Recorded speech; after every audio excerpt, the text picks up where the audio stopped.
All right, good morning. Welcome to the Board of Directors workshop. This will be specifically talking about the contract today.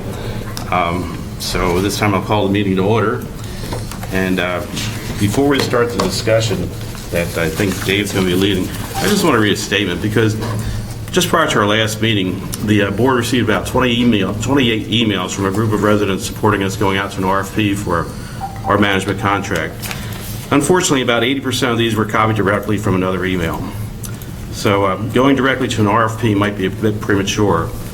I would say the choice to not renew a management company should not be taken lightly. If the board disagrees with the way the community is being run, they should make every effort to resolve the concerns with this current management company and allow it to correct the issues.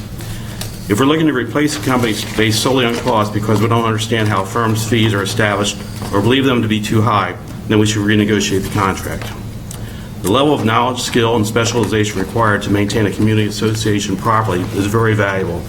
An association should expect to pay and budget for commensurate fees. The financial and psychological cost of turnover, as well as broken continuity, should make selecting a new management company a last resort.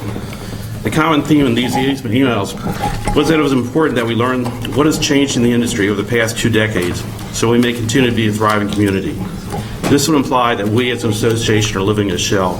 This cannot be further from reality.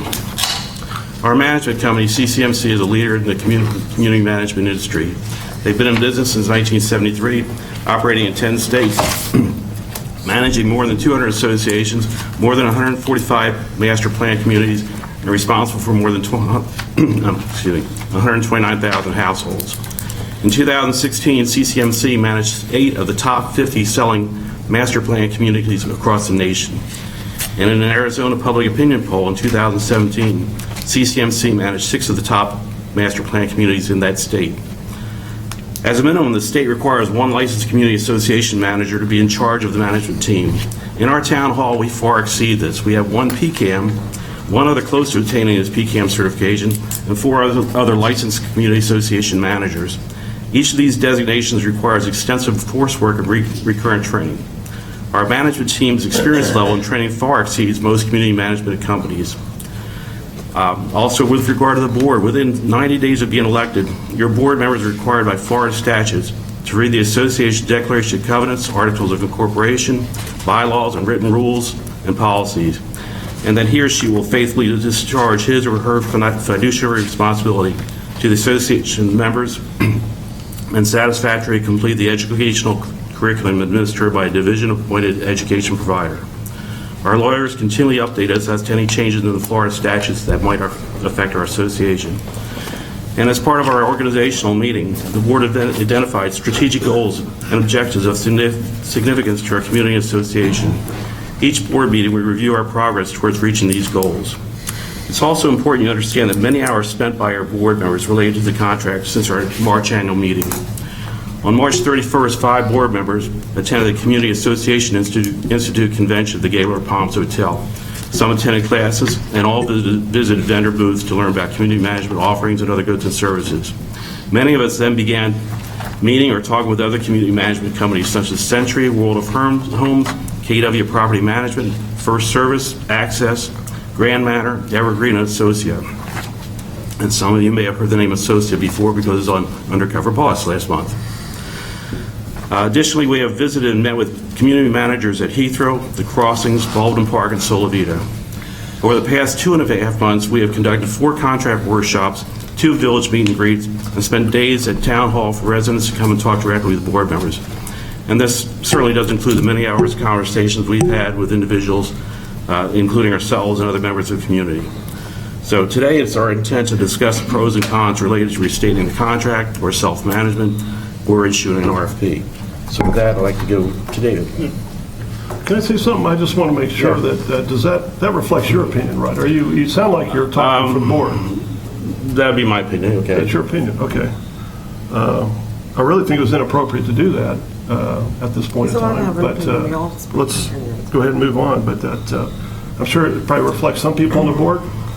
Certainly does not reflect my feeling, but I just want to make sure that you are just reflecting your opinion. I agree with it. Okay. With which? That statement? Paul's statement. No. Jack's statement. Okay. Just want to clarify. Okay. I might as well chime in. I actually agree with Paul's statement that you should have held that until we got started. But Okay. that aside, we might as well get started. So just with that context, and I think, Jack, for your last statement, what we want to do today, and what I would suggest is that we have had, and I think what your intent was, we've had a long deliberative process, numerous activities and conversations, emails. We started the listening sessions. We had some Friday. We offered, 6 hours Friday, and the same yesterday. We have community survey. I actually, thank you, JR, got the detailed results yesterday, have not started to decipher it. But in some preliminary look at some of the data, for the most part, people are satisfied with the community. Again, I haven't dissected it and looked at comments to see if there's anything that's relevant to our discussion today. We've had meet and greets. We had a very productive, I think, session on goals last time, but today to talk about various options. To talk about an RFP process, opening it up to an RFP process, pros and cons, continue the current contract as is, pros and cons, modify the current contract with the current management company, pros and cons, self-management, pros and cons, and other options, pros and cons. Does that seem, and to end by 11:45 if we can get through the discussion. Right. And I would also hope, if I may add a second agenda item rather than, I'm sorry, in addition to the pros and cons, is what's our next steps? What's a timeline for moving forward from here? Again, session on goals a month ago, today pros and cons on various options. Does that sound like a good process? And then I agree. I think, I think all of us, a lot of us have spent, a lot of time doing research, studying things. And I think we're all at a point to try and understand where each other is coming from. I want to know where Tim and Jack are coming from, and ask them questions about why they feel that way. I feel comfortable with them asking questions of me why I feel the way. So I think I'd like to see a dialogue and just so we can try and understand each other's point of view. And my suggestion is that we look at that by each of the items. I mean, rather than all over the place, start with, I don't care, self-management, RFP. Go ahead and start. Let's start with self-management. Pros and cons of self-management. Are you going to have any audience comment first? Oh, do we want to do audience comments now, or do that maybe halfway through? Guys? Like we did last Now we're time. halfway I'm through. sorry, because it wasn't listed here. Does anybody have anything to say? No, I'd actually like to hear the discussion before I weigh in. Jim, do you need to go and say it now and then go, or can you stay a little bit? We're thinking a half an hour, 45 minutes. I can stay no longer than an hour, so. We will make sure that So how about at whatever Susan, our can you time remind is? us in 10 45 of 11. At 10 of 11, can we set a time? Can you? I got it. Thank you. Okay, thank Is that you. okay? I did. If I could start on self-management. Good. On Friday, I met with one of the board members who does self-management for Georgetown in our community, and we talked for about, Leonard, I don't know, 2.5, 3. Quite a while. A long time. A long time. Past 8 o'clock, into the parking lot, out the door, and he sent a long follow-up email. But I wanted to get his perspective because he understands the community. He's also a CPA, and he's also a manager at Universal. So I felt he had a good professional background as well. He has turned Georgetown around, in my opinion, from something that we were really on pending litigation with to his goal to make it the finest condo in the area. So they've done a lot. They've taken some things in-house. They've basically taken everything in-house now. They've done a contract with their one employee they have. They now have 2 employees, direct employees. And he had a lot of good information, a lot of good financial. So what's the pros and cons of self-management? I think his, as we talked about it, it's great for Georgetown. It's a smaller area. One of the concerns we have was we've got 10,000 residents almost, so that made it a little more challenging. One of the other concerns was it takes out a layer of diversity in that we have a management company with different resources. If we were to become self-managed, there would be more of an opportunity for the board to take complete control of the community. That was a concern that has happened in some other areas, and it could turn the dynamics of the town. Obviously, cost savings. There's a cost savings initially, once you get up to speed, which takes anywhere between 6, 12, 18 months. And I think the risks were more litigation. Do you have more concerns because we don't have necessarily the top people that we would attract that have the designations that different management company people have. I'm sorry. I'm almost done, sorry. And then just as far as just the resources, you're pulling from different areas. And another positive, we do fortunately live in Orlando, so we have so many hotel, motel people in management that handle what basically this is, which is a customer service oriented. You're running, whether it's a large hotel, town, or whatever. We have people that have a lot of experience at a pretty good rate compared to some cities like New York City or Dallas or Houston. Go ahead. The one thing Debbie didn't add to that is the single point of failure. If you hire a manager in, then he has to bring in everyone below him. And that point of failure is if he leaves, you may or may not have everyone below him as it comes out. I mean, our executive director could leave also, but then you have a company with a nationwide resource pulling someone in. So those were the pros and cons about that single point of failure. And I think Debbie pretty much covered everything else that this gentleman talked with us about. Yeah. The only other thing just to add is I did talk to Chuck about maybe a hybrid. We look at whatever we decide on the management company, maybe there's a piece of this we can pull in. I know we've talked about the landscaping or other areas or some different maintenance things, but possibly a hybrid where you get a little more efficiency, a little more control, but not turning the whole thing into a software. So that's all I have. I don't know if anyone has anything else? I think that when you talk about self-management and you take us away from a company, you're losing all the back office Absolutely. that's available to you and all the resources they have. So you're on your own as far as finding... Well, I mean, I would say, maybe 10 years ago, you're losing a lot of resources, but I think with, there's so much out there. As far as accounting, it's very easy to look at what are competitive packages, what are things that we can do on our own.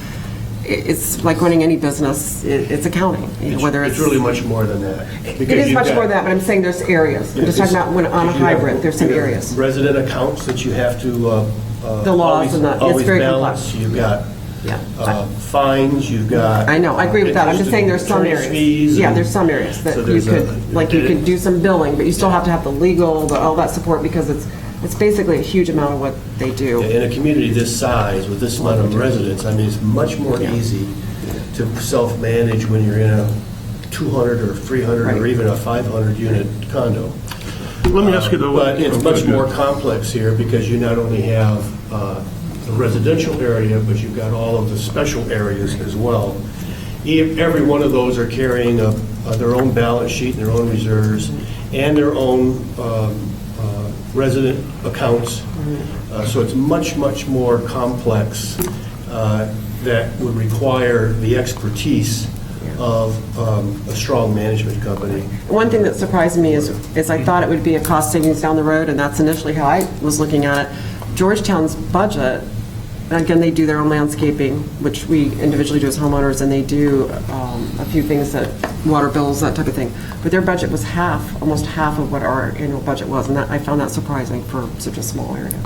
How many residents in Georgetown? How many residents? residents? 600 units. 600 units. Yeah.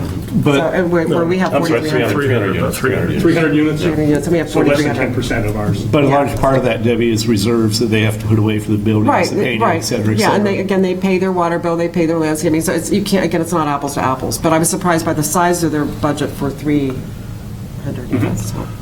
You Go ahead. you really, if you think about it, if you look at our county system, city systems, they're self-managed, so they're much more complex than a homeowner association.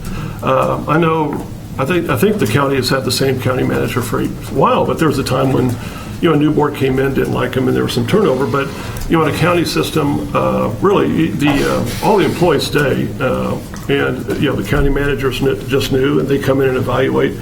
And that's really no different than a self-managed, the key, clearly, from all the research I've done, the key individual, the key person is your manager who you hire. That determines 90% of how your homeowner association works. And the same way with Osceola County, the county manager, that's the critical person. That's the person everybody looks to.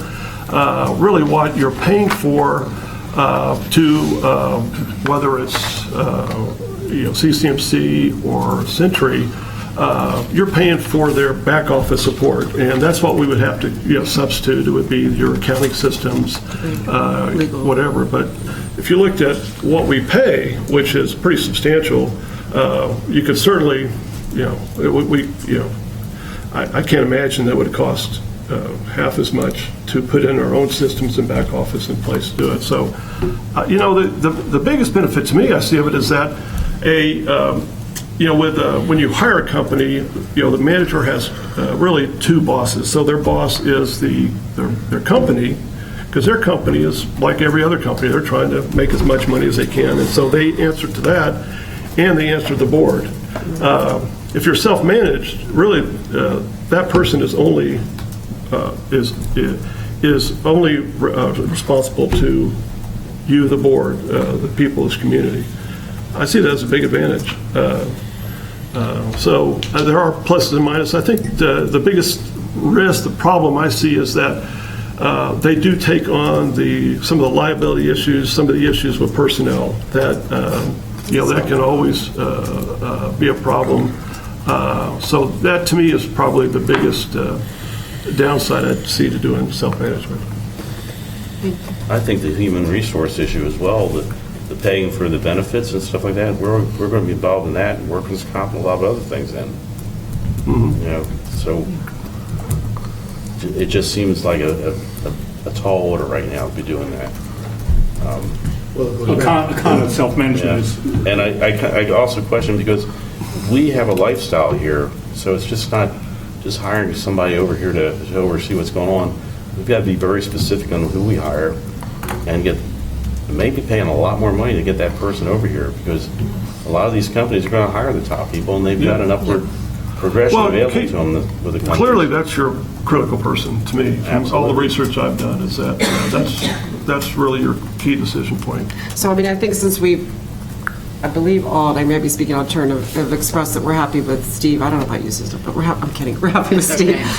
Steve, could you give us your thoughts on self-management to be hired away to that, as opposed to how you feel about being here, and would there be a number, or is it just just quick thoughts? I'm sorry. It's probably very important. Yeah, that's not. Couldn't involve Steve. No, it's not. I was just wondering if we would stay or not. Okay, I'll ask you later. Okay. I would... Yeah, that's right. I'll go back to the statement I made earlier. It's the economy of scale.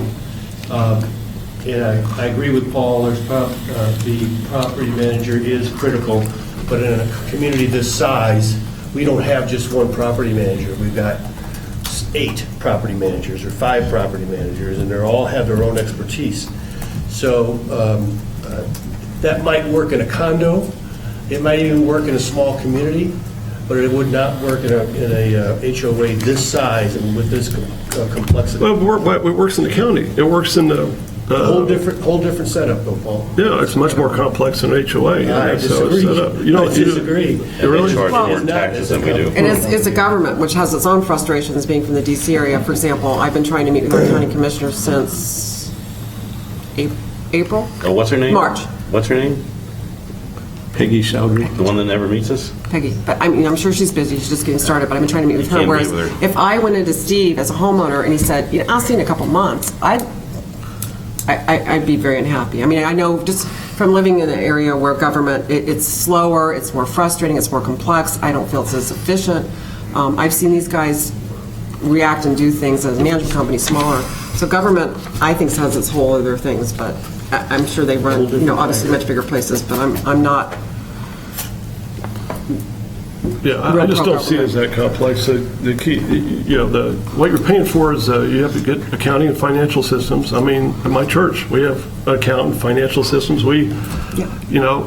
Churches are complex. You got, that's the one hundreds area I thought we could do. hundreds of people that pledge. You have to follow their pledge. You got a capital campaign going. So every organization has their finances that they deal with. That was the easy area for me. And then you have the personnel thing that I think is the other key that is provided that you want to set up. But I don't see it as that big a deal, really. The personnel one was the tricky one for everybody, me, so, yeah. like I said, our church has got personnel, so you've got a personnel function, you deal with that. I just don't see it as that complex. So I would add, in terms of self-management, we're talking about a lot of pros and cons. To me, the biggest con to self-management, at least here we are in June of 2017, is are we ready for that transition? I think a different option that Debbie brought up is considering a hybrid, which I think is a separate discussion, or separate option. But are we ready for a transition to self-management? You know, when we have multiple employees and we have the back office and all the complexities that Tim's started to identify, I think it's a big job to transition. And what I believe is the largest guiding principle for all of this discussion now is what's best for this community at this point in time. What's best for Celebration as we look at the end of this contract, or as we're looking at a transition, whatever that might be, incumbent or non-incumbent. So what's best for Celebration at this point in time? So I just think self-management, and I think there's a lot of attractiveness to it, but are we ready? And it would be a lot of work. And maybe down the line, That's fair. But I think there's some pieces that we might want to consider for the future. Can we just in facilitating this, finish up if anyone has, Leonard or Jack or anyone else has other comments, and then move to a different topic? I just have one more quick one, and that would be the transition piece, no matter where this goes, even if we stay, do self-management, or go to a new company. I have been less than comfortable with what I see as far as, now they may have everything in computer files that I haven't seen, and they probably do, but I haven't seen enough that makes me comfortable that a transition would be less than a very big concern on my part. Arduous and expensive. So maybe we plug that into anywhere else that belongs. Yeah, in my That's fair. opinion. Anything else under It's important self-management before we move to a different topic? No, I agree with Tim and Debbie regarding that. I think the transition Anything, is a Leonard, nightmare. before we move? The only other part, again, probably echoes a little bit of what Debbie has said, would be, we've talked about doing RFPs for individual parts of what's in the contract now, whether it's put the whole newspaper out somewhere else, move it out of here and contract that whole thing out. That would eliminate So the hybrid idea. a few positions. The others would be, whether you do some janitorial services, things we've talked about at various other meetings before. So that would be the hybrid, and that's it for me. Okay. Shall we move to RFP? Time-wise, Jim, you're okay? It's 10:30. Should we start the RFP process before we? I was going to say, did you want to open it up to the audience to see if anyone has anything about? He's okay for a while. We'll start RFP, and maybe they get some more information and do it in the middle. Let's Is that okay? put some more issues out there. Okay. Yeah, okay. Should we just do RFP generally? Can I start? Sure. Just wanted to throw this out there since we have the camera on. There was a lot of discussion that this contract has never been bid. And I just wanted to maybe add a visual that these are bids from 4 different companies that was bid in 2007. CH2 Hill, which I've never heard of. Have you heard of them? They changed names. They changed names. They're now known as First Service. First Services. Okay, well, that's good to know because they're big. They completed their proposal in August of 2007. Severn Trent, who manages our CCDD, did a bid and completed it on October 5th, 2007. Continental, which is also a large company, did a bid August 1st, 2007, and Century Management August 9th, 2007. Those were analyzed. They were put out on a spreadsheet, which I believe Jack can provide if needed. Yeah, I believe the closest company was Severn Trent, right? and I think No, actually, Severn Trent was second. who was first? I think Continental? Century was. Closest in terms of Price. And price, yeah, and price. I think they liked Severn Trent the best for management, right, and the other was better in price. And I think over the term of the contract, it was a little bit over $1 million. 1.3 million, 325,000 per year. Additional. For 5 years. What I think the confusion is, if I just sum it up if I can, and I don't think I can sum it up, I wasn't there, but I will try. CCMC, Pat Watson specifically, was told by one or more board members, don't bother to bid. We're going out to RFP, don't bother to bid. You're going to lose this. Forget it, just don't even bid. So what happened was bids were being done, there was people being flown back and forth, and ultimately they submitted, obviously numbers are still here, but I just wanted to let you guys know these are here. I can't even bring them home. I had them brought in by management so that nothing's taken out or done. They are available at Steve's office if you want to do a written request, but a staff member, bear in mind, will have to be with you to go over them. You're more than welcome to, but just give them time to arrange that with their schedules and your schedules if you would. Let me just say one thing, correct that. It wasn't Pat Watson. Bert Parks and Todd Davidson had come down here for a specific meeting, and one of the board members followed those persons out and said, "You're not going to win." What? They said, "You're not going to win." It wasn't Pat. Yeah. Oh, but she was also told don't bother. And she was told, yeah. By whoever, somebody from CCMC was told don't bother. But here they are, and they are 4 separate ones. They were submitted to Matt Kelly. Matt Kelly was the president of CJC Celebration Joint Committee at the time. Matt was president of CJC, and they also did a pre-bidders conference where it was several hours where they explained the community, they explained what they needed in a bid, they explained the committees, that our community was special and unique. And so we do have that material if we decide to go to RFP to build from. In addition to other RFPs, I've asked legal firms to provide. So 2 takeaways for me. One is there was indeed a process. There was a process. 10 years ago, whatever the details are, but there was a process. Second is, and I would interpret this as a pro for the RFP process, is we have some history. There's some lessons learned in having done a prior RFP process. Is that a fair takeaway? Yes, yeah. And there's a lot of information here that's good and valuable. Okay. Although it's dated, it's... Oh, it's old. It's old. I just want to add the board members at the time, in case any of you all want to get individual things. Were Tom Sonneborg was president. Also on the board was Dave Orris, Lee Moore, Kathy Melton, Jim Ryan, Bruce Carlson, and Bill Playa. Many of which are still in this community, and I have contact with all of them if you guys need that. Okay, so pros, there's some lessons learned from a prior RFP process.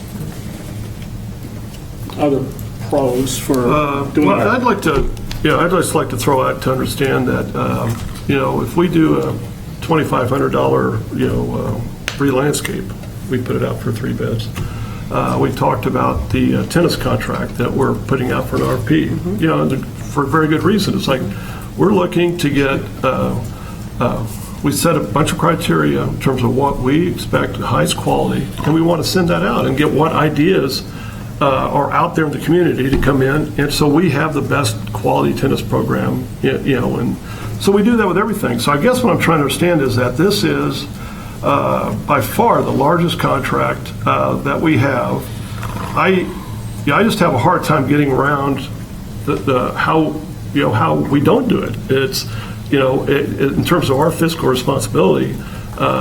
This is there's about CROA spends about $5 million. CCMC labor is about $2.5 million. By my count, at least $500,000 of that is profit to CCMC. These are huge numbers. And what I'm hearing from people is that, and what we heard from residents who is clearly 10 to 1 was, guys, this is a no-brainer. It's we haven't done this in 10 years. We need to, at least for the sake of making sure that we get a good price and making sure that we understand what are the best practices and we learn. I sat in a meeting at Artisan Park and I learned so much in an hour about best practices. I mean, it was mind-blowing. It's stuff I'm going to ask, from that. And that's what you get from that. So it's, an RFP process is not, I think some people have this fear. It's like, we're just going to go for the lowest price. That's absolutely, I've never been a part of an RFP process where price really is the top criteria of everyone I've been through has been quality. So I guess what I want to hear is, when what people are asking is, I don't get it. Why would we not do that? Let's go And next. so I think Jack and Well, Leonard's ready. He's going to respond to your numbers. Okay. Leonard's ready. First, in many of the emails that I received, the cut and paste ones, I heard a $2.5 million contract bandied about. Okay, the cost to CROA is about 1.7 million out of that contract, because Canoa pays the other portion, 5%. and Arson Park, as a service area, has their employees down there.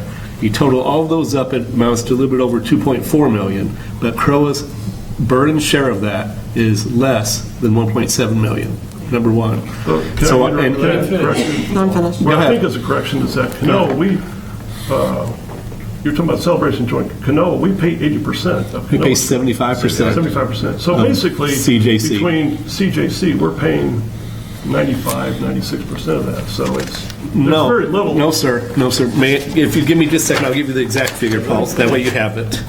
Do me a favor, I'm sorry, Paul, I'm sorry, guys. Okay, No, I'm just saying, I will defer to Leonard, I will defer to Leonard on the number. Finish. total- No, just let him finish, because when he starts on a process, Let me he just just wants to speak. finish. You've already, I won't interrupt anymore. I'll defer to you in the numbers. okay, the actual CJC number, this was probably last year's because they went up by about 1% this year, is 1.147 million, of which we pay 75% off. So that means that Canoa is paying 300 and something thousand, 320,000 of that, and we're paying the 8+ thousand. And then when you get down into the total number of employees charged directly against us, that's another 800 and some odd thousand. So it amounts to slightly less than 1.7 million as far as our total outlay. Now, if you compare that, say, to our Davy contract, our Davy contract runs 900 and, is it 980, 960? It's real close to $1 million, right? A little bit less. It's close to 700,000 altogether. So we took parts of it out. Okay, we moved Spring Lake, and I'm sorry. It was at one point Right. real close to $1 million. When you include We've- that service area, right. We've divided out, and we used them for a different part. Our Davy contract had been almost $1 million. Since we've used two different lawn companies now, or three different lawn companies that we're using throughout the community, the total amount of those three are still about $1 million. It's just now divided among three different companies versus one. You do have a difference between a service contract and a lawn contract in that a service contract is not fungible goods. Lawn contract says we're going to come in and we're going to do 88 mows a year on this type of grass, and we're going to do so many mows on Bermuda, and we provide you with so many cubic yards of mulch and replace your, I forget what kind of plants they are, plants that you replace every 3 months. Replace those every 3 months. I don't know what names of them are. I just remember reading the contract.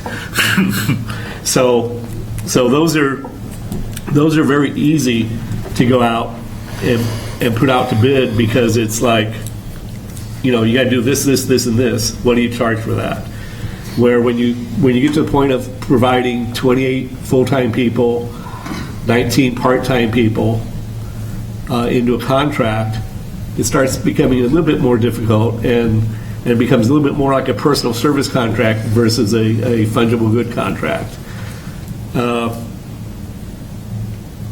I guess that's really it. I just kept hearing that 2.5. Every time I'd read that 2.5 million, I thought, I don't know where they're getting that figure from, but that's not what CROA pays out of their pocket for the services. Thank you, Paul. I agree with you, Leonard. I guess I'm lumping everything that CCMC brings in. Leonard, It's still, I think we still all agree it's a very large contract. It is, but on the other side of that whole thing is, I'm not responsible for making sure Canoa gets a good deal. I'm responsible for making I agree with CROA gets a good I deal. agree with that. so Leonard, I'd like to hear your takeaway from your last sentence, like, this is a personnel service contract, which is harder to specify. Can you translate that into a pro and con for an RFP process? If you give me a second, I'll have a bunch of notes in here somewhere. Does the question make sense? No, the question makes sense. I mean, in other words, to compare to a lawn services contract with a management contract, I think what you're saying is those aren't really equivalent. There may be equivalent dollars, but not equivalent services. And how does that translate to an RFP process? I'm sorry, I got out of my car this morning. I dropped this particular notebook that has all my CCMC contract stuff, and everything went all over, and then I talked out there in the audience instead of fixing Well, it. while you're looking at, the larger question here on RFP is what are the pros and what are the cons of having an RFP? Okay. And I think Paul. Pros, I've got some pros Good, coming. good. RFP would be, one possibility would be to lower the contract cost. The other reason for an RFP would be if you're unsure of the value received for the dollars you're currently spending. In other words, if you've already done competitive surveys, you've benchmarked, and you can see where your contract lies, and you're happy with your contract, that would be on the opposite side of that. It may also give, an RFP may also give a snapshot of your current scope of what you're doing, because then you have to get in and really define what your scope is. We talk about scope now and then in our budget meetings as far as, where do we want to provide lifeguards at what pools for what times and things like that. But there's a whole lot more that goes into a scope for an RFP. The cons against an RFP, one of them would be the cost of doing an RFP. And I've just got some estimates from the person I talked to. They don't do it in this industry, but they do consultant in many other types, and they basically said they estimate the cost of an RFP for us would run between $15,000 and $40,000, and that would be an independent person coming in that has no affiliation with anyone else to do that. To write the RFP? To take you through the whole process. The whole process. They would do the RFQ. They would do the. They would go through and when I say that would be the cost, that would be the cost to the consultant. We'd also have costs in-house with the hours spent with each person that they would have to come through and make sure they get all the intricacies of the system they're getting ready to put together to put out for bid, so that when it's all finished, it's correct. Basically, if you can ascertain the value received is at a fair price without doing an RFP, that's, now I've written things on both sides of an aisle here real quick. One of the questions, if you don't do an RFP, would be possible unpredictability and unreliable results as a possibility. But that also is something you may wind up if you do an RFP. If you don't hire that perfect consultant and they leave out a block, where are you? The end part of what I got from hotel management and this type of thing more is if you go out and you write a new contract, the one word you want to hear when you go as a board and you say, you guys need to be doing this, is yes, it is covered. Because when you hear no, it's not covered in the contract, all of a sudden you're talking about an increase in that contract. So you went out to buy a $20,000 Camry and now you have a $30,000 Camry because you didn't quite realize that some of these options that you thought were in there were not really covered within a new contract. Any contract I would sign, new or whatever, especially if we would do a rebid, would have to contain the language that nothing in this contract reduces any services from a prior, like if it was a rebid, where we were just doing a brand new contract, because the one we have is garbage. The one we have is terribly written. It was written 20 years ago, it was indented all the way through. So it would have to be a clause that nothing in this lessens any of the services provided. That we currently receive. That, yeah, provided by this company, which would be CCMC in this case if it was a rebid, in the prior 2 years. So in other words, we wouldn't have to worry about,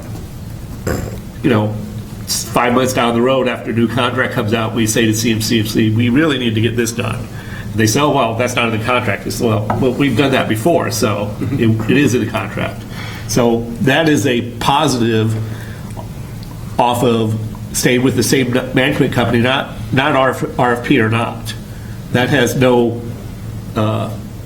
indicative of whether you went to an RFP or not, because they know what their scope is right now, and any new scope through that, I'd have to make sure was in the same place. I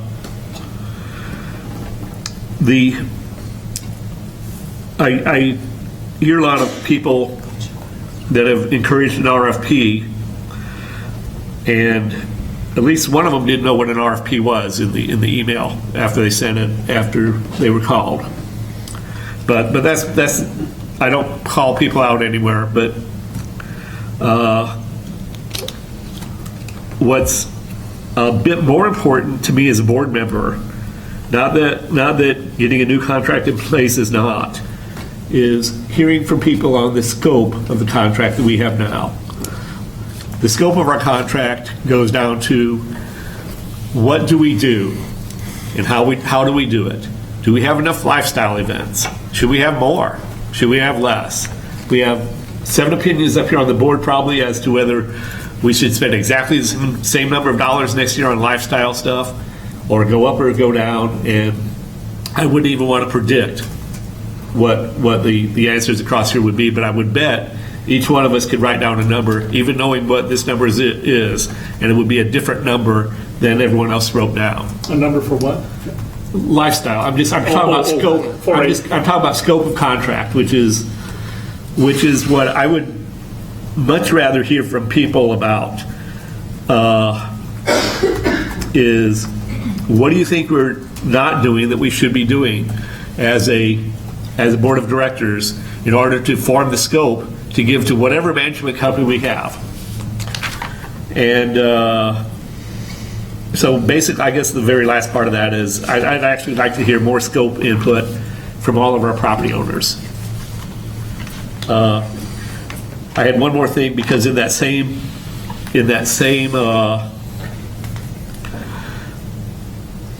mass email that I got from 28 people that cut and paste a certain group, they talked about industry best practices.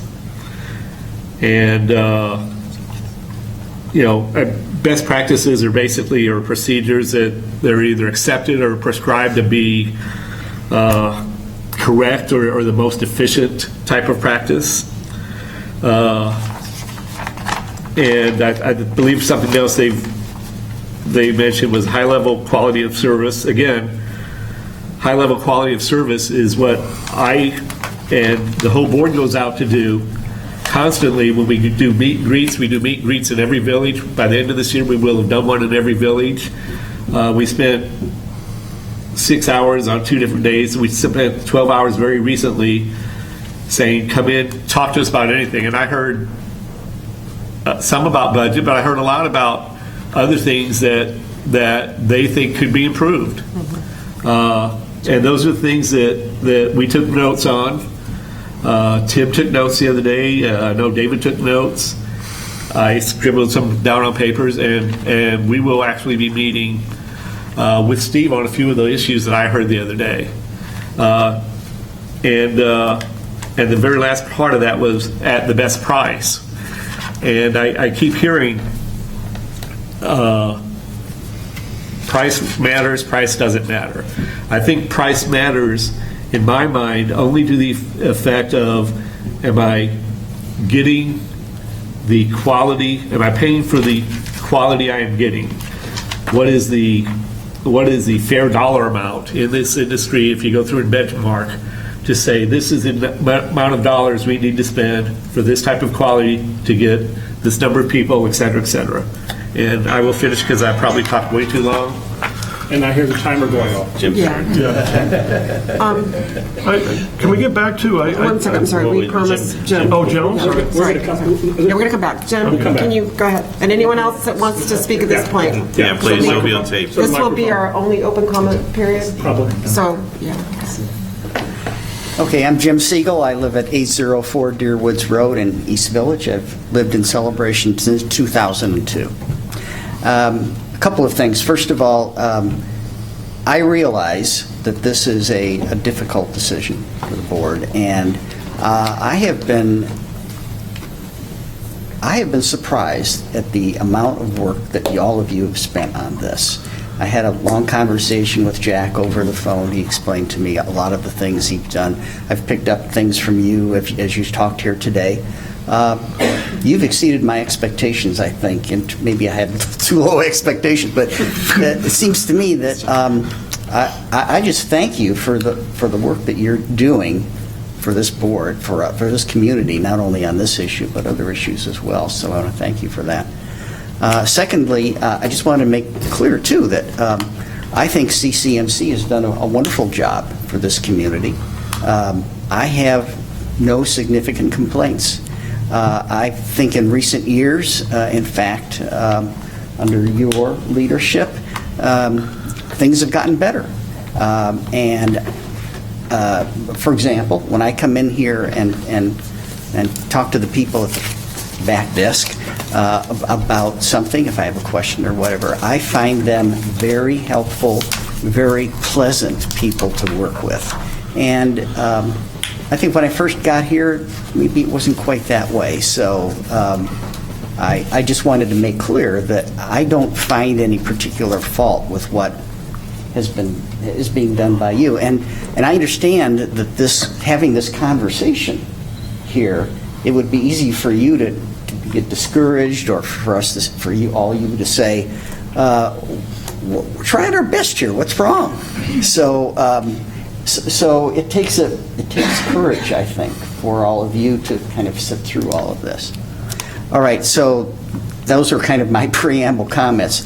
I had a conversation with Jack, as I mentioned, on the phone. And based on that conversation, I sent a note out to all of you and to a number of other people in the community about how I saw things. And in that note, as I discussed with Jack on the phone, I felt that there might be a good reason for not doing an RFP. There might be a good reason. But I explained that based on my business background and just my background of what I hope is common sense, I feel that periodically one needs to go out and rebid things, for lack of a better term, to understand what's out there and whether we're doing is the right thing or not. And I explained that there might be a compelling reason for not going any further, for just sticking with who we've got. But I felt that compelling reason needs to be clearly stated, and not just stated, but backed up with hard data. And so I listened diligently and carefully to what you read earlier, Jack. And a number of things that you told me on the phone were in there. And that compelling argument that I mentioned to you would contain a lot of that information. Mm-hmm. But in itself, I don't find it sufficient. That's my own opinion. What's missing? Well, one thing that's missing, and you may have this understanding and I don't, but one thing that's missing is what is the industry like? I get the impression that it's very fragmented, that there's a lot of little companies and a lot of big companies, maybe a few big companies that are doing this work. So who are those companies who are capable of handling this community? Who are they, and what do they do, and what all is about them?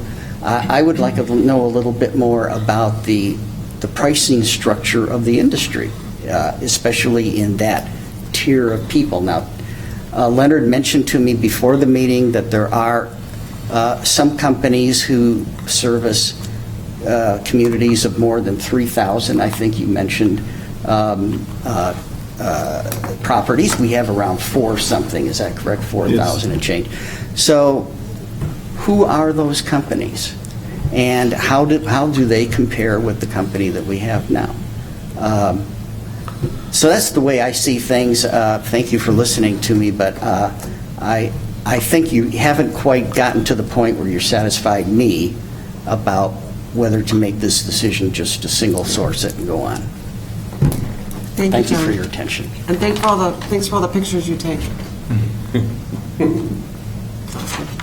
Can I piggyback on what Jim said? Is that one thing I've heard as a reason for not doing it is that, I think Jack has said that, is that, there is no other company that is out there that can do what CCMC does. And I have spent a lot of time researching, and I think Jack is right. Most companies really cannot handle celebration. Thank you. You're not looking at me Thank very you. well. But I did find two Surprised me. companies that I do think are well qualified to manage celebration. Those two companies that, and I don't know everything about them, but from what I've seen, provide a lot of the resources that we need, and the two are Century and Evergreen. And the reason I mention those two is that with Century, what I've come to find out is that one of the most important things you need is, again, two most important things to do is you hire a manager, you get a great manager. I think we have a great manager. The second part of it is to have the support system. What you're hiring is a support system behind that manager. And what I've seen in the management industry is that the most important thing is to have a strong regional support system. Jack mentioned a lot about CCMC. Now that is from Arizona. That is where they are strong. They have a very strong in Arizona. They have a very strong regional network in Texas.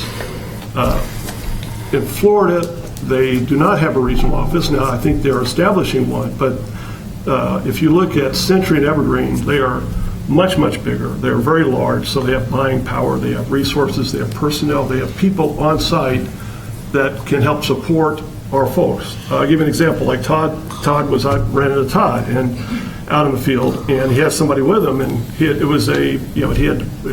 brought in because we're having all these problems with the grass, and he had brought in a consultant from Georgia. Well, that's because if you have a real big regional office like Century and Evergreen does, they have that support staff right there. Century is headquartered in Orlando. Evergreen is in Jacksonville, and Evergreen is looking to move to Orlando. So both those companies do very large communities. They're both well respected. On Century, I asked, Century does Baldwin Park, and one of my neighbors was David Pace. David Pace, I don't know if you'll remember him, but he was here for about 5 or 6 years, was one of the lead managers here. He was hired by Pritzker to develop Baldwin Park. And so I asked David, our kids, my oldest kid went to Trinity with our kids, so we know him. So I asked David, I said, and this really jives with a lot of what Jack has said. I just asked him, I didn't ask him why he had hired Century, but I asked him, was he happy with Century? And his response was, "Hi, Paul, Century has done a very good job for me on a number of projects, but it depends on a couple of things." And this is where I agree with Jack. The most important is the actual person. We actually recruited our manager and had Century hire her. They sometimes just assign someone. I doubt they would do that in Celebration because they know how important the place is and how tough the owners are. Oh, yeah. You got that right. He said you would also need to tell Jim Hart, assuming he still owns Century, that you want to operate more like Baldwin Park or like your existing model. Again, this agrees with Jack and I think with Tim. We have capital way more staff than he would typically place, and we pay them more. That's about all I know. So, it's in line with what I said. Certain communities like Baldwin Park Celebration, one Century has experience with that kind, and you ask for different services. The level of services we ask is much higher than most. Century does it. And from Evergreen, again, I think people think I'm getting paid off by Evergreen, but I know they're the guy who leads them. He's a former Celebration resident. Solavita is a complex community where Evergreen is highly thought of. I have a group of people that I go meet down there, and they're all very high on Evergreen. And again, Evergreen is a big, they are a Florida-based organization. So they have a lot of resources there. So we talked about, I don't think there are a lot, but from the research I've done, I think there are a couple of companies that we could learn a lot from. And I just, sitting in the Evergreen presentation, like I sat in there for about an hour and a half. I learned they were doing a lot of stuff that I thought was pretty cool. If nothing else out of this process, I would prefer to stay, let me get on record, I would prefer to stick to CCMC. So I'm not advocating, but at a minimum, we could find out what Century's doing, what Evergreen is doing, and learn from them, because they're doing a lot of cool things, and make the celebration better, which is what, to me, that's what this process is all about. This whole process is all about getting a good, fair price for our residents, so we can save money and put that towards our ball fields, and making sure that we're doing best practices. The only place we can learn about best practices is by going out and finding out what other companies are doing. So, there's some other arguments I've heard is that it is going to be disruptive to change, and that's a good reason to not change. It's not necessarily a good reason. It's not a good reason not to do an RFP, but those are the reasons I've heard, and I just don't. I just don't think they add up. Other pros and cons for an RFP? Well, I'll tell you, I did go out to 3 of the Century-run communities, to Heathrow. Century? Yeah, Heathrow, the Crossings, and Baldwin Park. And there's vast differences between all 3 of them. Heathrow, huge community, 2,100 very upscale homes, paying an awful lot of money. $475 a quarter for the Master Association, and anywhere between $400 and $2,800 a quarter for whatever village or neighborhood association you're with. Pretty expensive. But it's hard to compare apples and oranges because they're paying for security 24/7. They only have 1 ball field, so there's no parks that they have to deal with. And they only have 1 event per year for as far as lifestyle. So it's hard to match that. And they only have 4 people. They have 4 maintenance people, 3 cams, and 1 office manager on staff. So only 8 people run the whole thing, so they're not getting the same thing we have here at Heathrow. The Crossings, 1 person does it all. Okay, so they're just a condominium association. Baldwin Park, they look nice. It's very similar celebration, but they don't have the lifestyle things that we have. So there's... What we're paying for is above and beyond the regular just management, direct management of the association. We're paying for all the things that we've come to know as a town here. And that's part of the problem with comparing apples and oranges. I went down to Solivita,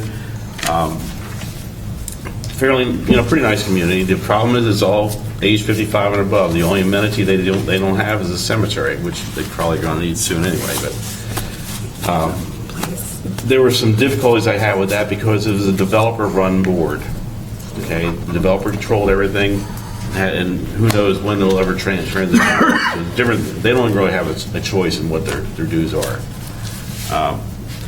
or whatever is being offered.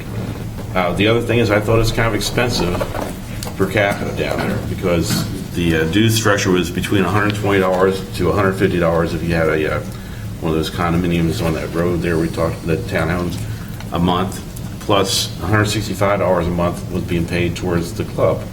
Beautiful, beautiful club. I've been handed to them. Great workout facilities, beautiful club. But by the time when all said and done, you have an average home there of about $225,000 value, and you're paying $3,300 a year just for the association, versus we're paying $911. Plus, if you want to throw our CDD costs in there. And they also have a CDD too, which the average cost between $1,600 and $2,000 per year for the CDD. The problem that I see, and they're being sued for it right now, is that they've managed to transfer all their amenities over to the CDD. Okay, even though they're a private organization, so they're being sued for that right now. We'll see how that works out, but that could create problems for them. And so instead of having reserves for the buildings and stuff like that, they're basically relying on property taxes. So Can I respond? Yeah, I mean, I agree. Every community is going to be different. Exactly. So really what you're getting at is that, is a community happy? Because every board is going to ask every management company to do different things for them. At the end of the day, it's, are you keeping the place nice and are the residents happy? Because everybody, for instance, at Sola Vita, they do the landscaping for everybody's yards. They have private, they have gate service, they have a fitness center, they have all sorts of stuff. So, when I went out there, I just looked to see, are they maintaining the buildings? And I think you would agree, the buildings look immaculate. So they do a good job there. And the people that I know have all said that they do a good job. But, really and as David Pace said, everyone is different. We are probably most like Bowling Park. And anybody that we bring in here would say, and that's why if we're looking at the universe of companies, those two I'm most comfortable with is that the Evergreen guy lived here. He knows what the standard is of Celebration. And at Baldwin Park, David Pace lived there. It was basically modeled on Celebration, and David said, exactly what you have said is that, we're going to hire our own manager. We're not going to take whoever associate, whatever manager. We're going to hire our own manager. We're going to pay our people better, and we're going to have more people because we have more services here. And then the company responds to that. But I think it would be good to get them in. Again, they would be able to come in. Right now, as we look at, one of the issues, one of the questions I've had is what Leonard talked about was that, okay, we've got 51 employees here, and broken out between part-time and full-time. And I think I would like to, that's to me is one of the biggest cost things, is for them to come in and say, how would you manage this? I mean, you've got ballpark, how many people do you have? Trying to understand that, because that, that really, more than the fees from the company, that is where our costs are aligned with. And I don't know how you do that. I don't know how you, again, I've tried for a year to sit there and explain why I think we have some headcount issues. And basically, I've been told, Paul, we don't have any headcount issues. So at the end of the day, the only thing I can do is go out and say, well, let's see what somebody else might say. Because basically, I've hit a stone wall. It's like I've been told basically there are no headcount issues. We're all full maxed out. Well, the only way I can find out is by going to an RFP process and finding out from Evergreen and Century how they, what they think how many people they would take to run this place. But without that, we're just left to just assume that's the right number. Some other pros and cons. Just to manage the time, we're at 11:10, and so we hope to finish this discussion in the next 35 minutes. I'm sorry, David. So we're going to do RFP and then go to another one. Before you, if Tim wants to speak, go ahead, but then if anyone else maybe in the audience wants to speak, that way it won't. Yeah. Let's finish the pros and cons on RFP so we can then I'll get go to after that. Tim. It seems to me that the two reasons why anybody would want to RFP this process is either for cost savings or for best practices. In the bid process with CCMC, and as we meet with CCMC and talk about the contract and then make counter offers to us about their pricing, and learn more about CCMC structure as well as FTE issues that Paul brings up. I really don't think that in the case of Baldwin Park or Sola Vita for that matter, has anything to do with Celebration, because those two communities, even though they may have pools, don't have as many pools as we've got, or they're not manned, and or, especially in the case of Sola Vita, because I did manage Sola Vita for a short period of time, if you think the buildings are in great shape over there, is that what you said? Well, the ones I saw, they looked very good. Yeah, well, they're not. Okay. And the whole structure over there is designed to benefit Evergreen, and so it's not as nice as you would imagine. I'm trying to figure out what you're saying. I'm not that familiar with Baldwin Park, but I'm sure Baldwin Park doesn't have pools and the extracurricular activities that we have that would warrant more FTE costs.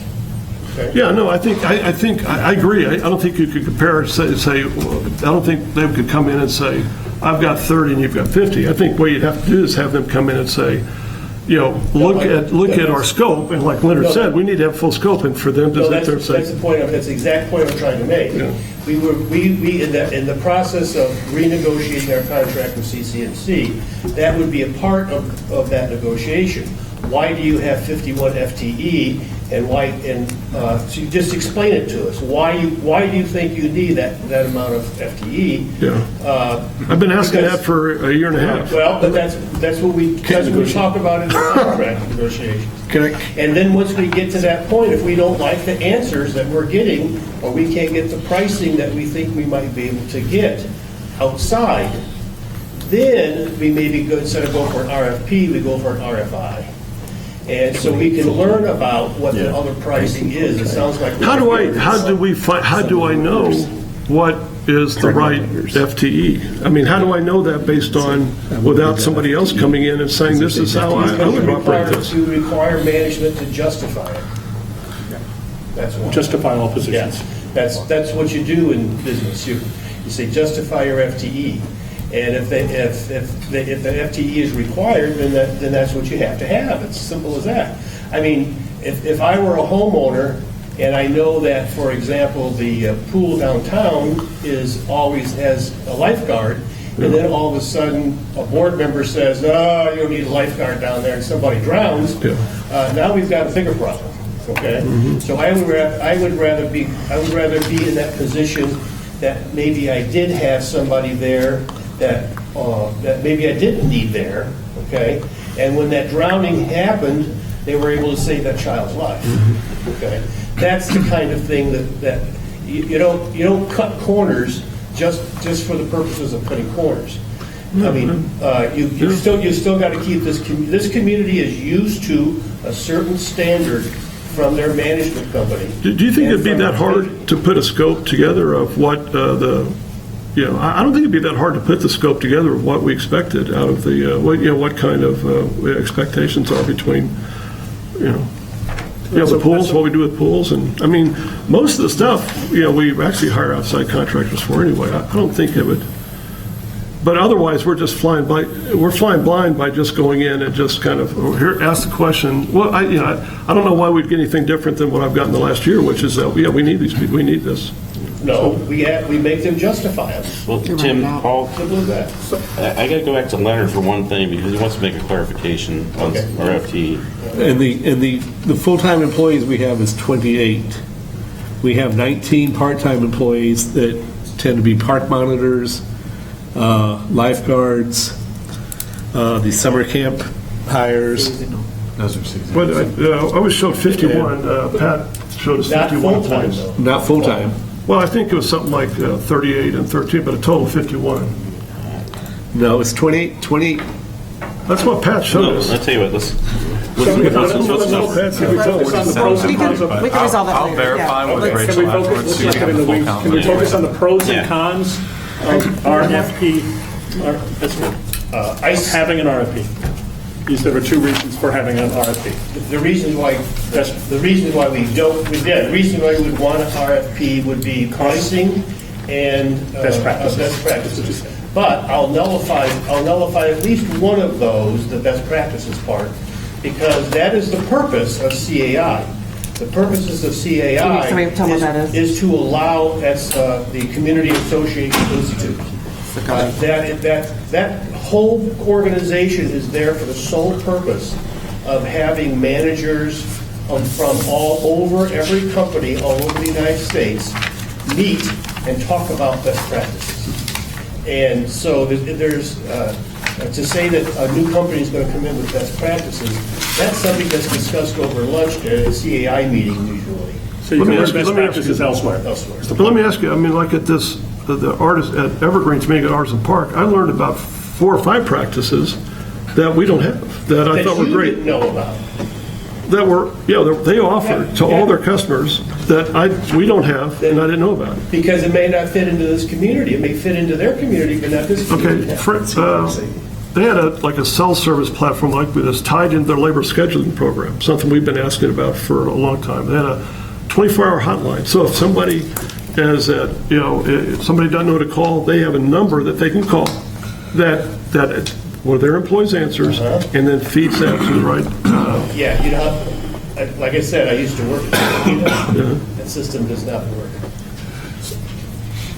But all of these are elements that could be put into a scope of work. So Yeah, but I'm saying that the only way I learned about that, and we could discuss it, is by having them actually present it. I mean, I don't know these best practices. I mean, I had no idea that stuff was available. CCMC has a 1-800 number you can call 24/7. And it's in the same town as that one is. Phoenix, Arizona. So if we can talk about any other pros and cons of having an RFP before we move on. And I'm sorry, but I'm not feeling well, so if I can get through it before anybody jumps on me, I just need to get through it, or questions, because I just need to get through it for concentrating.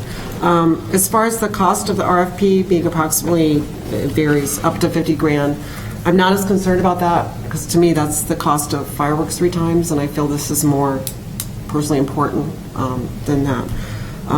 The Celebration Joint Committee, I don't know if anyone's brought that up, but just briefly, and you guys probably already know this because you've been here a lot, the Celebration Joint Committee, they pay 25% of our expenses through CROA and 75% through CROA, but they do have major input, not just because it's 25%, but my understanding is they possibly control the outcome of the contract. Can't get a definitive answer on that, but Paige Pierce, who's the president of CJC, and I'm on the board with him, just did a recent RFP for Golden Oaks, and I've asked him to share that.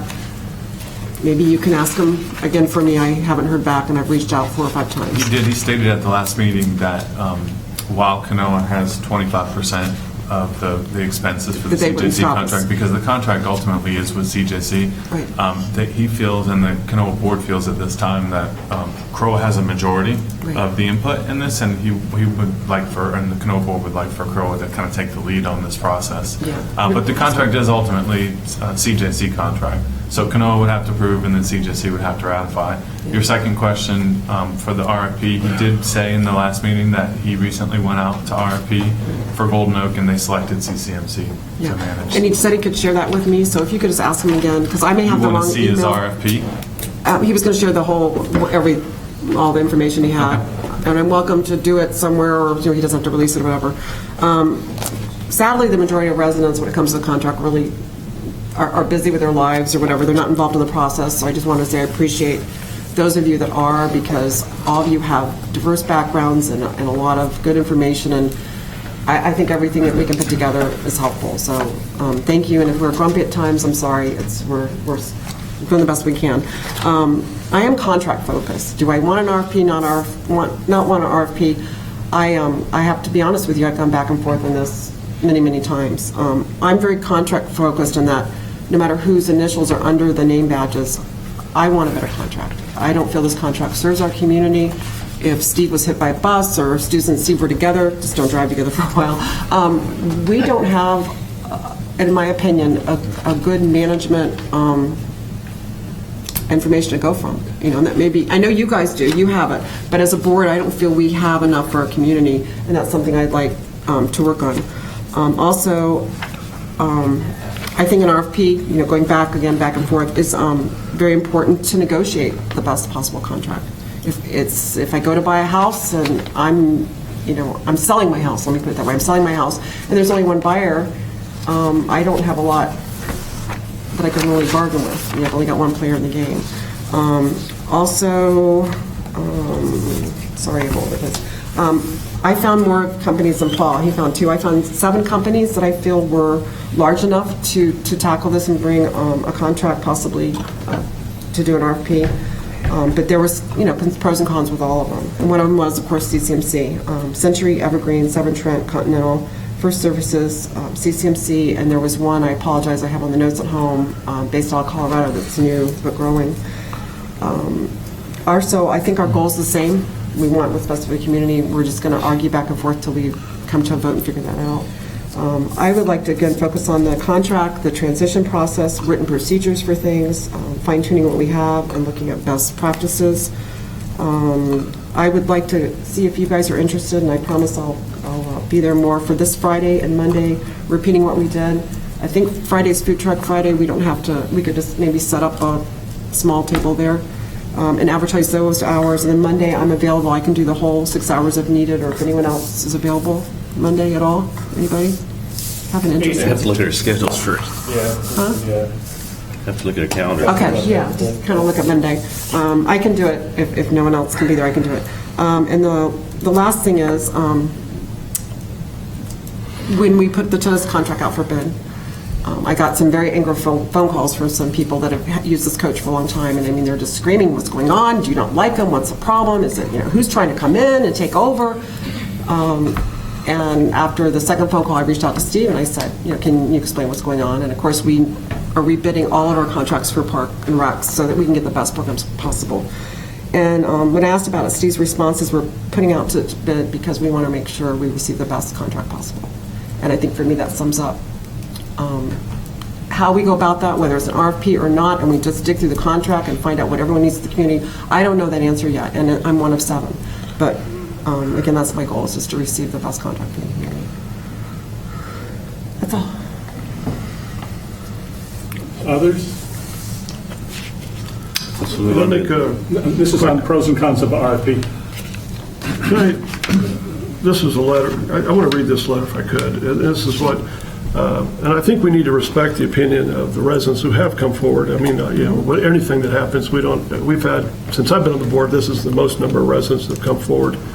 And honestly, the majority of the letters I've gotten, like this one, are not rubber stamp. When somebody puts a full length, something like this, they put a lot of thought into it. It really means something to them. I mean, I've done that. But, so this is from Alan Banau, and I thought this really, it said, "Dear board member, first of all," everybody got this, but I want to read this for the record. Alan Banau. Oh, yeah. Everybody know Alan? Yeah. First of all, thank you for your time and service to our town. I know it's not an easy job. That being said, I'm writing because I cannot attend the next couple of board meetings. I want to give you my opinion on the management contract issue. I've been a businessman for over 30 years, working strategically with almost 30 different companies, and I've never committed to a contract with an RFP. It did not matter if they were even super satisfied and that I thought that I got the best deal. I have four reasons to do an RFP. One, out of respect of that I am spending other people's money and not my own. In this case, you are spending my $1,200 or whatever a year. I owe them to show that I did all I could to make the best deal. If you want to renew your pool guys contract for your own house without searching the market, be my guest, it's your money, but CROA's money is not yours. 2, to avoid rumors of nepotism, friendship, pat on the back, and so on. I'm sorry to say, but usually when an RP is not used, it's exactly because of that, close ties, friendships, and other. I totally accept and respect the importance of knowing each other and even be close, but arm's length is what you want to. 3, to be sure that there's nothing else on the market that I should know of. This is especially important when the contract is old. There's nothing that should speak against an RP, again, except friendship and other ties when you have an old contract. What we always look for is value for money. If everything is a tie, then we can let our old friends win because we have a good history. I would say even if another company could provide a little better service, maybe to be a little smaller price, we can still stay with our old friends. Again, history does count. But now we make a decision based on facts. This is what Jim spoke about, and not of what we think we know. 4, to keep our old contract people, if we keep them, on their toes. Companies that know that they will keep a contract forever without problems tend to lose some sharpness over time. I truly thank you for above my CROA case. And to me, just to sum up, this would be the last thing I'd say is that I think we really have a good opportunity here, a great opportunity to have a really solid contract, put all the stuff that's happened in the past behind us, get a great contract for our residents, a great price. I think our price is terrible now, a great price, and a great product with the top of the line, the best practices that are out there. And I feel like we're going to, I honestly feel that the path we're headed down, we're going to miss out on that opportunity. I'm really disappointed. Thank you. David? Yeah, I'd like to weigh in just in terms of pluses and minuses of an RFP. So a lot, not to reiterate, but what's been said, looking at best practices, best price can come out from an RFP. To me, there's a couple of downsides. By doing an RFP, and not even counting the labor, whether it's consultant and certainly with the board. Might we result in higher prices? Might we result in higher prices, even with an incumbent? And might we, even though I would want to tighten any contract, incumbent or non-incumbent, might that result in less flexibility and therefore less value for services for our residents? So I want to be careful about what road we go down. If we itemize 50 things we want in any RFP or any contract tightening, well, how about when item 51 comes along? And item 52, and item 53, because that will happen with this board and with future boards. So, and then the second thing is what Debbie brought up at the end of the discussion on self-management. Are we ready at this point in time, at the end of this contract, should CCMC, if we did an RFP, and should CCMC not be the group selected, are we prepared in this community for a transition? Yeah, I know that some people say, yeah, they would hire the same people. With that case or not, are we ready for a transition? Do we have the infrastructure in place today? Today, fast forward to the end of the contract. Do we have the infrastructure in place to make a transition to a different vendor? And I don't know the answer to that question. To me, before we would want to do a transition, we want to make sure that it is smooth because, again, to me, it's what's best for our residents. So is the time right for a change today? So what I would hope, and this doesn't answer the RFP or not on RFP questions, whatever we do, I do think we need a greater scope of work. I do think we need, a clearer scope of work, more details. I do think we need as many price efficiencies as possible. We need to ensure and be able to certify to our residents that all the personnel that we are using are needed. I mean, that's the level of services. That's where I am. I'm sorry, I forgot one more thing. When Jack and I met with Craig Carmel, he's the CEO of Evergreen, I asked him 30 questions. He went through those very patiently. One of the first things he said, though, I said, at the end of that, I said, what would you change about our community? Because he's lived here, he knows the community, he obviously knows the business, he's CEO, so what would you change? And the first thing he said is, you have too many employees. And so we went into employee discussion. And I said, well, how many employees do you have? They have 4,256 homes. What do we have, Susan? Steve? Number 4321. So we're really close. And they have 80 employees. So I'm like, okay, I'm confused. They have less lifeguards, but they have more restaurant people. It's hard, and most of them were full-time. So I'm thinking if we have too many, and they have 80, and we have slightly more homes, it's not an easy thing. He's been very forthcoming, very open, and discussing with things. He gave me the budget. Turned out there's 3 budgets, and so he provided the other 2. So I went through all those, but it is very different. You're comparing a 55-plus community. I personally called him back after we toured it, and I said, it's really ugly. Do you have another community that looks closer to ours? Because, again, we had a drought and the landscaping. It was just, to me, it was not visually anything like our community. So he's given me some other ones. I haven't had a chance to go up there yet, but I will, Victoria Park and some other ones. But the other biggest concern for me was their board is 100% developer control. And that just would not work here. And we can't go back to that. We have people. So I also talked to their volunteers, their CDD members, people in their community. He provided all those phone numbers, and I had individual conversations with them. So again, it's one thing I have to say, and I have to be very honest with Steve and Susan and JR and Patrick and Rachel and everybody sitting here. The tough part of this is any letters we're getting, if they're going to pick on someone, it's going to be them or us as board members. They're not going to say, well, Evergreen or Century or whatever, they're hard, because we don't know. We don't know. They're not the people sitting in the room. So bear in mind when we're receiving the letters and the criticisms, I find a lot of anger is coming from downtown, the Luxon area. And unfortunately, we can't fix that. We don't have the control. A lot of people are saying, well, how can this place be falling apart downtown and I get a letter about my sidewalk? That's going to continue because we can't do anything about their sidewalk or their anything. So again, when we're receiving the criticism for some of the things now with our current management staff, bear in mind that I personally think they're doing a good job. There may be some things we can change, but we don't know what the staff for some of these other companies are doing. So if you guys are good at researching, you want to look at those, join us. And if you want to, come in and have some questions, we'll be available Friday at Food Truck Friday. That starts at 5, Steve?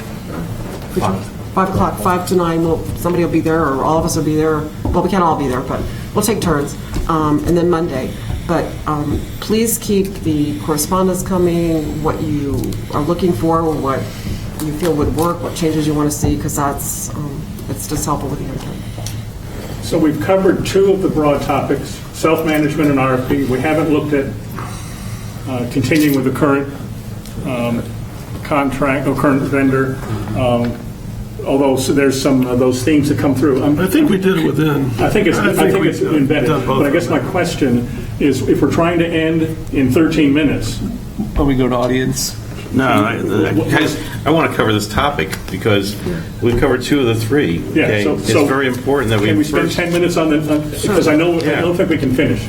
Well, to explain, first off, Florida statutes don't require us to go to an RFP because they expect that a relationship that you develop with a company over years and years of time is a very unique relationship, okay? You both have grown to fit each other and know each other very well. And so they don't require us to go to an RFP. Now, we do RFPs for almost everything we do, and probably excessively, because we're only required to do it for anything over 10% of their budget. So I congratulate us on that. The biggest issues is, why do we want the change? Is management a failure? Or is the price not right?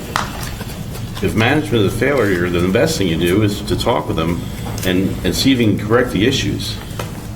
Okay, if price is a problem, then you renegotiate the contract. Now, I would remind you that our contract doesn't expire for 19 months. So what is your intent, to go to an RFP right now and replace them immediately, or to replace them in 19 months? Or would you like to renegotiate the contract and see if we can come up with a better contract? So maybe a subset of that is look at renegotiating contract sooner rather than later, which would start up not in January 1 of 2019, but it would start up earlier. Mm-hmm. Okay. So that's an option. With the things in force and the new price points. Yeah, with the new price structure in force, with whatever you renegotiate. We don't have to wait 18 months from that. So I just fail to see what the harm is to reaching out to CCMC. We're way in front of the contract due date. Restate the contract, and see what we can offer us. We can go back, renegotiate with them. If we don't like it and turn that down, then the option is still available. We have plenty of time for an RFP. Yeah, I remember when I first heard this sitting in the audience in last December. That was 2 years before the end of the contract, and I think we need all of that time. And I know that we're using it. Should we get into an RFP process and then all that goes into that? It's timely. I mean, we need this time. Let me say, I think before you would do that, we would all have to be comfortable that we fully understand the business, what is a good contract, what is not. I mean, if you're walking into a contract negotiation and we only know a third of the truths or a fifth of the truths, we're walking at a huge disadvantage. So I guess the question, how do you get to that point? I mean, how would you get to the point where you're comfortable in knowing that what is a fair and not a fair price? Right. What are best practices? What are all the things that are going on out in the community? We've all done some research, but I'm still only about 20 or 30% of the way there. I understand, and certainly the FTE structure that we have is a question mark, but I still think that I would like to see a contract, because there's things I want to add in there. I mean, we need to add a communications function. We have a bunch of things we need to add in this thing. So that's going back to, I think, what Leonard was saying earlier about the scope of work and the services that we provide to our community, which is actually a more exciting conversation. Well, I mean, at least we're not sitting here in the dark wondering, well, what's out there? Let's get an idea what's being offered. If you don't like it, renegotiate it. If they don't really want to renegotiate it, then you move on to the RFP. I mean, So that- it saves you $40,000 from day one. But again, you don't want to walk in a negotiation where they know everything and we know. Well, that's our obligation is to learn it. Okay? You know, I bet, If we you have know, to contact the best way to companies, learn it is by having other companies come in and. No, you won't learn it that way. Well, I got to say, And it- here's the reason why, Paul, because another company comes in, they have no clue the scope, whether it's written or not, the scope of work that the existing company's doing, okay? So they're just going to surmise that they're in their scope and their pricing, they're covering it all. And we get to that point like David talked about, there's 50 items in the scope, and what about if they missed 52 or 51 through 65? And it's services that the residents have enjoyed for the last 20 years, and for some reason it's not in the contract now, and so as a result, they can say to us, yeah, we could do that for you, but for this price now instead of this price, okay? During the negotiations with CCMC and trying to renegotiate that contract, as a group, we'll learn about the ins and outs of that contract and what's available and what can be offered in a contract situation like that, so that if they do fail and they are unable to produce to us a competitive contract, now we're armed with all of this additional information because we've already been through a whole negotiation already, okay? And to be able to make sure that the RFP has the scope in it that needs to be there, and not just guessing. Yeah, what I see is that, I don't think we all know, and what I see is, I think they're looking at us and saying, these guys are going to sign whatever we put in front of them. No. And that's what I see. I'm sorry, that's what I see. And it's like, Well, I'm not signing whatever they You think CCMC? yeah. Oh. They see how we interact, and they see the discussions going on, and they know they've got certain board members that are going to sign whatever they put in front of them. So, we're sitting at a, I disadvantage. I huge disagree with disadvantage. you, Paul. Because I've been in the property management business 8 years. I know what's in those contracts. Yeah. Do you not agree that our current Let me contract finish. is, I'm sorry. I started up Golden Oak. I know what's in that contract, okay? I've worked at Solavita. I know what's in that contract, okay? And what you see and what I know are completely two different things, okay? So, not even... So you're the expert, so we need to defer. He has industry experience, I think we should respect that. I'm sorry. Not even to mention the 8 or 10 condominium associations. You have other I've managed over experience. the years. Just saying, be respectful to each other, please. I'm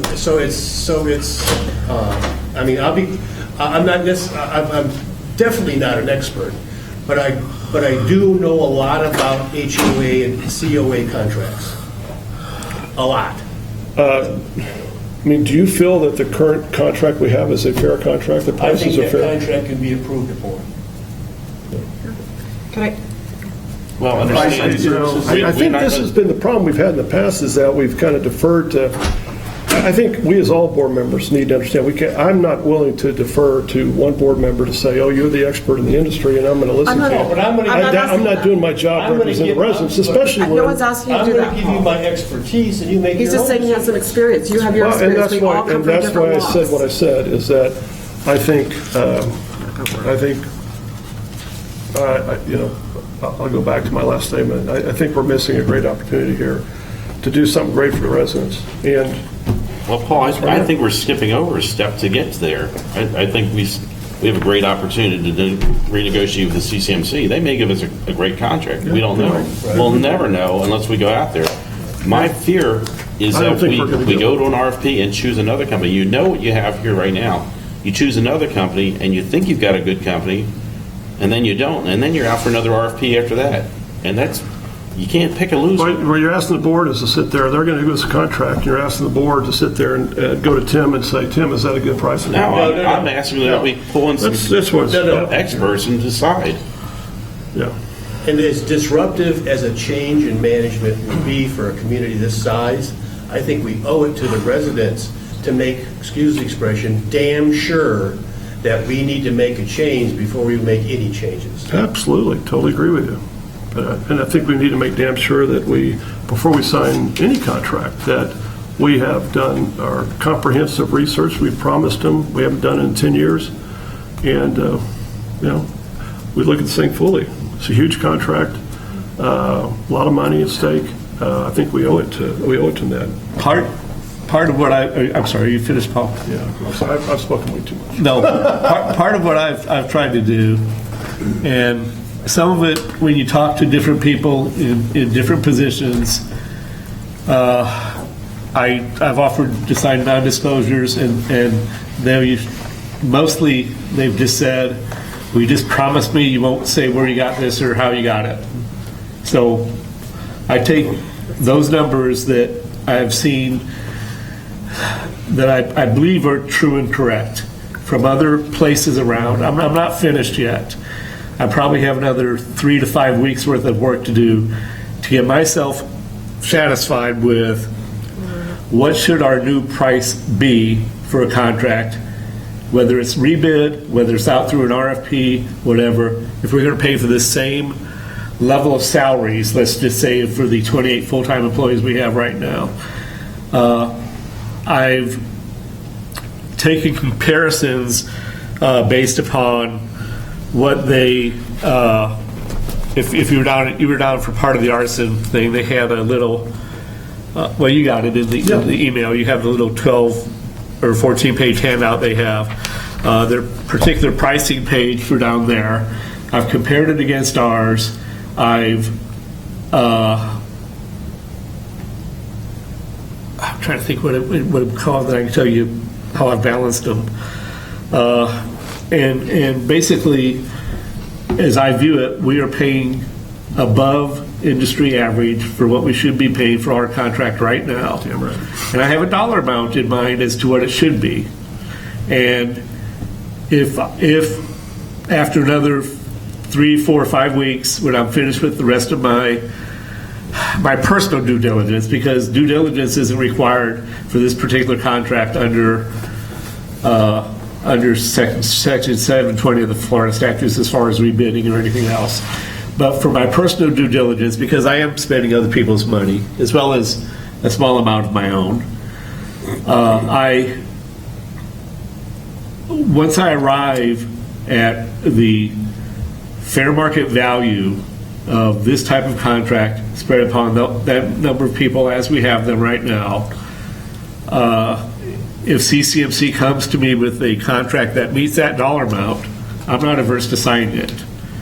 But that's not the dollar amount we're currently spending. And if we signed it before the end of the year and it took effect, say, January 1st of next year, then we save that amount of savings on the 1-year contract that we're still tied into at a higher rate. And, maybe another 4 years past there. I don't know what they're willing to do, how much they're willing to do, but they have said they're willing to rebid and give us a better price, is what I've heard. Well, even that is not a complete science, because you may calculate that as $7 a door or whatever it is, and for the industry average, and it turns out that the amenities and things that we have in Celebration warrant a different amount. Now I know $7 a door is way off. It's more like $1.380, but still, it's you can't really have a real specific science there, because behind that price is all the services and the amenities that are offered to them. No, but like I've extrapolated Evergreen's bid down in Artisan out to this community. That's for clubhouse management. I understand. It's a whole different tiger. But let me just continue along the lines. And when I got to the end of that, it turned out to be about the same overage I already had in my mind from other sources. So that was just one more verification as to the overage amount that we were paying for the contract right now. Yeah, I don't see the dots connecting there, really, quite honestly. Well, I'm sorry. I mean, I want You and I have different mathematical I'd opinions. like to sit down with you and see your mathematical rationale to that. Really, no way. Okay. You guys can do that on Monday. Okay, I'll be there to referee. So I'm going to bring on it. we're at 11:45. What's our next step? Did we still have not let anyone speak yet. Yeah, I do have to. Yeah, I've got to go over to church. So. Well, I'd like to see if there's a consensus to ask CCMC to come back with a rebid contract. Well, we really can't vote. We can't vote today. Well, this is not a vote. We're just asking them to present us a No, contract. we need a vote. It needs to be on record. Oh, but So go ahead and bring it up at the next board meeting, that's fine. It seems to me that there was, a lot of what we discussed today needs to be folded into prior to doing that. In other words, what would be the contractual elements? Scope of services. I don't know if this makes any sense, and I know I'm kind of throwing this out there, but I, like Leonard, feel I need more time in this process to get We're really early. some things answered. I don't know. I would like to- process, but if- hold on one second, please. Sorry, I'm speaking over you. One of the things I was saying to Neil in response to an email is it's hard. We get together and we go through this, and it's a certain environment, but maybe breaking some things up where we look at the strengths where you want to look at different areas instead of all kind of going in the same direction where you're researching companies or you're researching contract. I mean, is there any thought on that? Is that something we could talk about, maybe a couple of people together on Friday or Monday, or breaking it out instead of kind of all? Your thoughts? No, I mean, I think we're ready to, it's when everybody's comfortable to make this decision. If you need some more time, I think we should give everybody time until they're comfortable. But we need to make a decision. Are we going to go, are we going to renegotiate? Are we going to RFP? Are we going to self-manage? I think we need to make that decision and then move on. But if we're not ready yet, I think we need to wait until everybody's ready to do that. they're not mutually exclusive decisions either, Paul. If in 4 to 5 weeks It's going to be different. Yeah. we get a rebid, say from CCMC 6 weeks from now, and we look at it and we're this far apart, okay, let's go to RFP. That would be my next step, because if we're this far apart, and again, you can't tell what amount of money this is, but if we're this far apart, Everybody's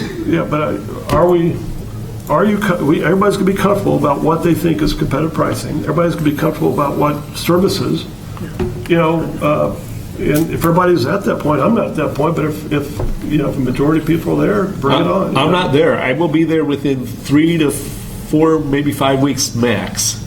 There's still certain things I'm trying to gain from various places, and I've not been able to get certain figures. I'm trying to. I try to get multiple sources in my mind telling me exactly the same thing from totally unrelated places. So I think we've had a healthy discussion today. We had a good goals discussion last month. I'll circulate the notes that I've taken to the board.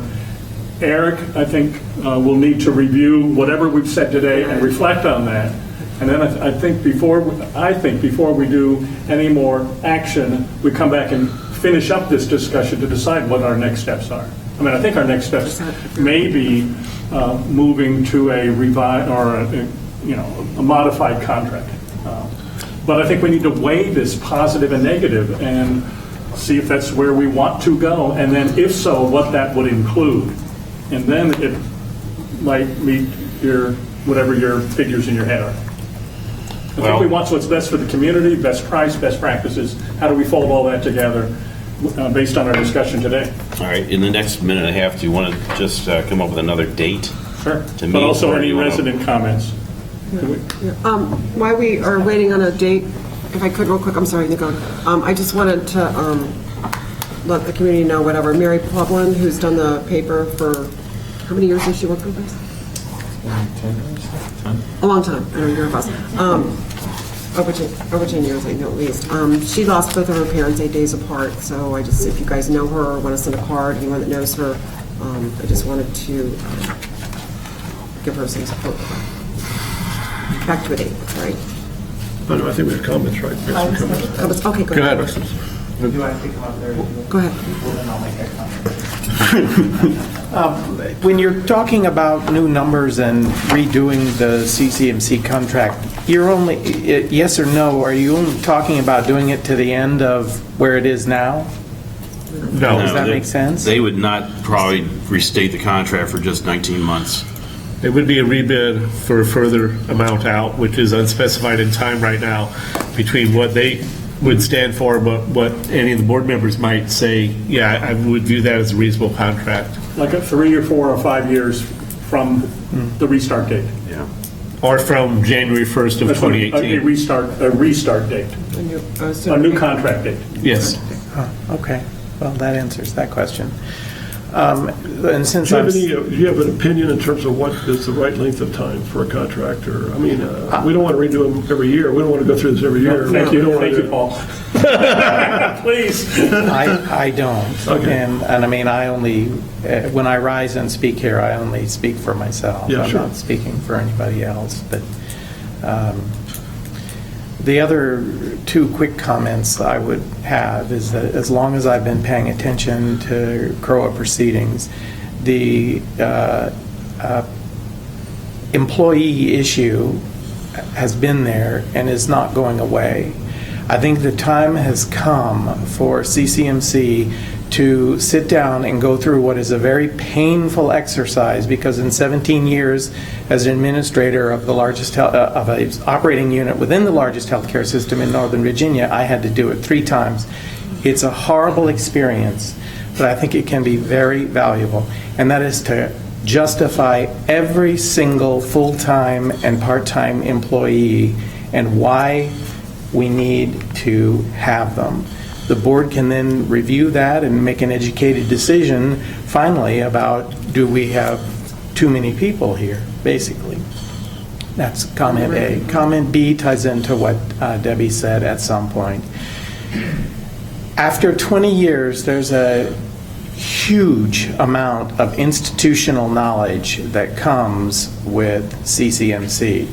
My fear is that most of it is up here, and that if somebody or multiple people were run over by the proverbial bus, it could just go away. So if we're going to continue on with CCMC, I think it needs to be mandated that somehow that institutional knowledge is transferred to something that, you know, can benefit people from the outside if the need should arise. Yeah, I think, Steve, we have all those procedures written down in books and There's stuff. a complete 2 manuals of documented policies and procedures. But does that tell you how to pull off Founder's Day? Does that tell you how to do movie night or? I don't think we know how to pull off some of these things sometimes. I mean, JR did a great job last year, but every year it evolves to something different. Well, I know, and like using the Founder's Day example, I mean, is there a report from last year that talks about what went well, what didn't go well, what we, you know, that sort of thing? If you accumulate information like that, then... Yeah, I do know we went through like the 4th of July, and JR had very detailed notes in terms of how many sheriffs and all this other stuff. So, yeah, I know that one. They do keep track of this. My role as the executive director, I don't like to use the hit by the bus. I think it's way too negative. My comment is if you win the lottery and you move on because you come into a ton of money, you know, to be a good manager and to manage the community properly, we have to have documented procedures and processes so that I can hire someone else in, or you know, next in line. It's an old sports adage, who's next up? They can come in, they can fill that role, they can take what the existing person had done, they can modify it, they make it better. So it's an important part of management no matter what. Okay. That's it for me. Did we make it? We've 6 Almost, we minutes. need to set it, you don't say something? I can make it very fast. Thank you. No, take your time. We've got plenty of time. I got 6 minutes. Well, no, you don't No. have 6 minutes, but we have 6 minutes. You've got 3 minutes. First off, I just want to reiterate what I put in my email. Obviously, it's clear to me that you all have put a lot of thought and a lot of time into this, and as a resident of Celebration, I appreciate it. In my email to you, I also stated that I have had great interaction with CCMC. I think they're a great management company, and I love what they've done. But I honestly, after listening to this discussion, 7 people, 7 different opinions, 7 different thoughts on what direction you go. Given that 7 different opinions, I don't know how you don't try to find the best deal, and the only way you're going to do that is to rebid the contract. That's the only way you're going to find out what the right price and the right quality is. Thank you. Thank you. Yes, absolutely. Also, listening to all of you, it was very clear that this has been a subject, as you said, that you've gotten more emails on than anything. And if I'm also correct, the majority of emails that you're getting are, say, do an RFP. I think it's irresponsible, regardless, I think it's irresponsible of the board not to look out and see what else is out there. CCMC ultimately might be the best product, but to not go out there in 17 years and see what is new in the industry, I think, and you're dealing with our money, I think is very irresponsible. I think it's your job as a board to do what is best for the residents. As I said, ultimately it might be CFCMC, but to not go out and look and to see what is out there and changed in 17 years, that is generations ago. So much new stuff is out there, and I think it's your responsibility to us and to this community to see what else is out there available. Thank you. I just want to, I didn't mean to disagree on the emails about Becky, what they were, but yeah, that was good. Actually, the most emails I've received is about the downtown, so I didn't mean to say that it's not saying that, but I've received by far more about the downtown, so. But that's just me, but I've been on the board at different time frames. Yes, absolutely. Brian. I will make this. Just say your name and your, do we still have to do that? I don't know. Yeah, Brian Kinsel, 1114 Rush Street. I'll make this extremely quick. I thought today was very good. I appreciate it. You said you care about the contract. You said the contract was garbage, actually. So I think it would be interesting to hear how you're going to get comfortable with that. But at the end of the day, I will respect the decision you make, and I think most people will respect the decision you make. I have stressed in a couple of emails to all of you that I think communication is going to be the most critical issue, and I'd still like to leave you with that one, David, because I know you're the coordinator. At the end of the day, you're going to make a decision. You're going to roll with it. We're all going to respect it. But how you communicate that you got there, I think, is going to be important. Thank you. Thank you. Thank you. And if the price goes up, please don't, you know where we live, be careful. Good habit. I know where we live. Price Our goes up, address I'm not here. It could go up. All right, well, look, Next meeting? I got a meeting in 3 minutes, and it's not here. We want to do this in the workshop that we already have scheduled? Does anyone have the, It's a pretty full workshop. No, we can't do it in a workshop. No. 19th? What time It's is a it? full workshop. We got a workshop, and then we have appeals after that. Right, okay. I know, but do we want to do it the morning of the 19th? No. Well, we said, I mean, people said they still have 4 or 5 weeks. Let people spend some time working on it, right? But I mean, that's 2 weeks. Shall we decide that at the workshop when to meet? Yeah, let's do that. Let's put that on the agenda We for can the actually workshop. decide that tomorrow if you Meeting want to. time for. Okay. And next, how about meeting time and next steps for? And just a reminder, I'm not here at the next meeting, but I'll be calling in, so Okay. somebody have a phone, please. All right, motion adjourned? Thank you. Yeah. There's a Adjourned.